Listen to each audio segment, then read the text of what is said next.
Alright, guys. I'm going to be moving right along to our next part of the list. And yeah, like I said, if you guys think something on this list should be higher or lower, or not at all on this list, that's totally fine. I'm always excited to hear where you guys stand on these crossovers.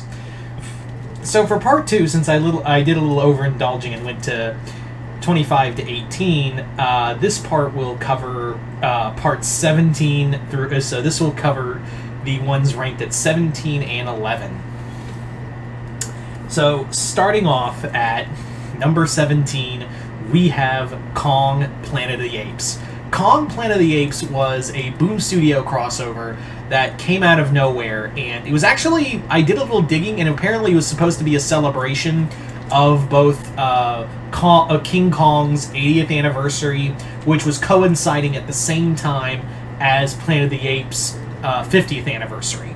So it was kind of like, Boom Studios was like, also Boom Studios apparently was like, yeah, we got a lot of people asking for a Kong Planet of the Apes crossover because we had the rights to both. So I guess they were like, yeah, fuck it, let's just do it.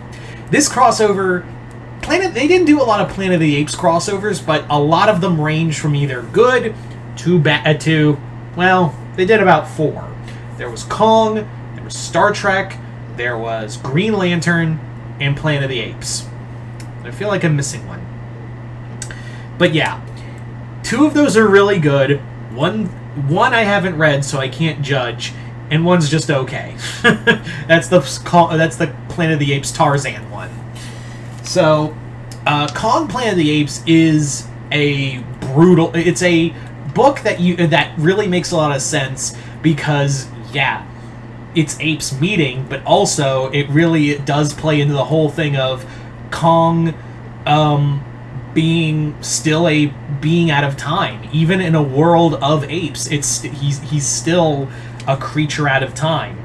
So, yeah. It's also one of the most depressing endings I have ever read in a crossover. Like, all these crossovers all like, yeah, we'll see each other again, don't know where, don't know when, but we'll meet again, or, we'll face off against each other again next time. I totally flubbed that word. But this one's just, this is sad. Like, this is straight up depressing. Like, that's the best way I could describe it, is one of the most depressing endings, and a very ballsy ending, too. It's a very, like, holy shit, you went there kind of route. Like, that's the best way to describe it, is, like, it's very much a ending where it's, yeah, this went there, and you can't, you were just, like, feeling bad the whole time. So, Kong Planet of the Apes at number 17. Next up, we're going back to Dynamite with Prophecy. Prophecy was billed as the 2012 Dynamite event. Here's the thing, though. It was kind of making fun of events that...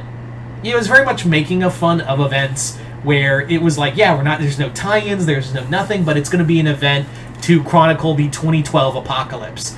It has a majority of characters that Dynamite loves to use: Vampirella, Red Sonja, Ash, Herbert West the Reanimator, Dracula, all of them coming together Avengers style to stop Kulan Gath from unleashing the Mayan apocalypse. It's a lot of fun. And yeah, this was where Dynamite had been doing crossovers here and there, but they never went full crossover. Like, this was clearly the point. I can clearly tell you that after Dynamite did Prophecy, they were like, let's do more crossovers. Specifically with Vampirella and Red Sonja, because those were their 2 big ones. Those are still their 2 big ones. So that was the thing, is that Prophecy kind of kicked open the door for more of these crossovers. And yeah, they did do others like several with Army of Darkness. There were several with Ash. But yeah, this was definitely the one that really kicked open the doors for more open crossovers with the other characters. So it was meant to be just this wild, fun, self-contained story, and that's what Ron Mars wanted to do. There's also a lot of fun stuff with Alan Quatermain and Sherlock Holmes battling Dorian Gray to stop the apocalypse in the 18th century. It's a lot of fun. Next up, we're going to number... So that's number 16. We're going now on to number 15 with Star Trek The Next Generation and Doctor Who. This was a crossover that you never thought you could get. When IDW had the rights to both Star Trek and Doctor Who, a lot of people were like, when are they going to do it? When are they going to do it? And admittedly, apparently to all sources, they wanted to do it day one. It's just the problem of, the big problem is getting Paramount and BBC on board. Because here's the thing. Even though you have... This is the thing I'm going to tell you guys about crossovers.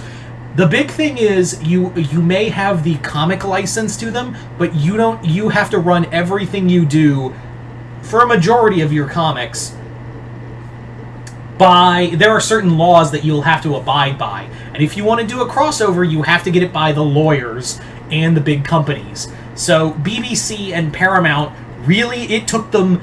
According to some sources, it took them like almost 10 years to do that. It took almost 5 years for Paramount and BBC to come to an agreement on doing this crossover. And it is a fun 8-part. It does lag a little bit, but I think if you read it in trade, it's all 8 parts, I really do think it holds its own. So Star Trek Doctor Who.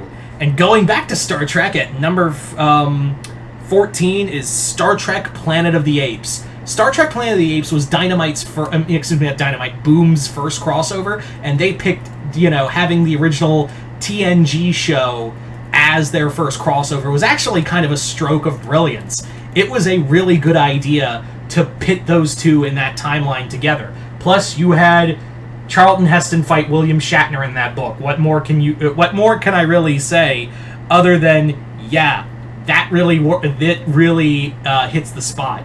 It talks about a lot of and it's actually, fun fact, from the creators of Star Trek Doctor Who. So the guys did their work research. So it seems kind of apt that you have both these Star Trek crossovers together. So there you go. Next up, we have Masks. Masks is the massive pulp era character crossover. I'm talking not just like Green Hornet and Shadow. I'm talking Green Hornet, Shadow, Zorro, Miss Fury, the Black Bat. Every a majority of pulp characters from the 1920s and 30s all come together Avengers style to save New York from a fascist dictator. It's really good. The first issue is drawn by Alex Ross, but apparently, due to issues, it took a while to do the rest of the story because Ross couldn't just keep up with it, which, it's Alex Ross. Of course he wasn't going to be able to keep up with that and do all of his other engagements, so of course he had to, 86 that. But it is a very cool story. I haven't read Masks 2, but Masks definitely holds up as this great crossover. Again, it was another massive crossover that Dynamite wanted to do with all their properties. They were like, hey, we own these properties ourselves. We don't have to cross over with anybody. We can just do it ourselves. And I guess they followed. It was shortly after Prophecy, so they're like, let's do another big crossover event, but have it be a self-contained event. So it really did work. So there you go, at number 13. At number 12, another Star Trek crossover. Now we're getting a little more Star Trek-y. This is Star Trek Legion of Superheroes. Star Trek Legion of Superheroes is interesting because it was the first crossover from the New 52 era. And it was a crossover that was pre-52 Legion of Superheroes and one of the first IDW DC crossovers. It's interesting now to see DC and IDW be friends like DC and Dark Horse were. This is a just fun 6-part story done by Chris Roberson. It has some great time travel references. The action is fun. It really plays into the classic Legion of Superheroes and classic Star Trek. It's just nothing short of fun, and it's an exciting story. And it's a love letter to all of both Star Trek and Legion. So there you go. So there you go at number 12, and at number 11, we're capping this off with RoboCop versus Terminator. Yep. Did you think I wasn't going to do a crossover list and not mention that one? I know RoboCop versus Terminator by Frank Miller is a little, shall we say, contentious in its 4-part story because it doesn't involve John Connor or Sarah. In fact, it's very clear Frank Miller didn't give a flying fuck about Terminator. He was all about RoboCop. But for what it is, this is a reserve. It's probably because Walt Simonson does the artwork, so he was more reserved Frank Miller. And for what he does, it's a very cool story. Yes, it is more RoboCop centric, but that's the point. It's not them teaming up. It's them fighting. It's RoboCop taking on Skynet. And trust me, if you want to see RoboCop and Terminator encounter one another and have John Connor and Sarah and the Schwarzenegger T-800 meet, that's Kill Human, and it's fucking garbage. I fucking hate that book.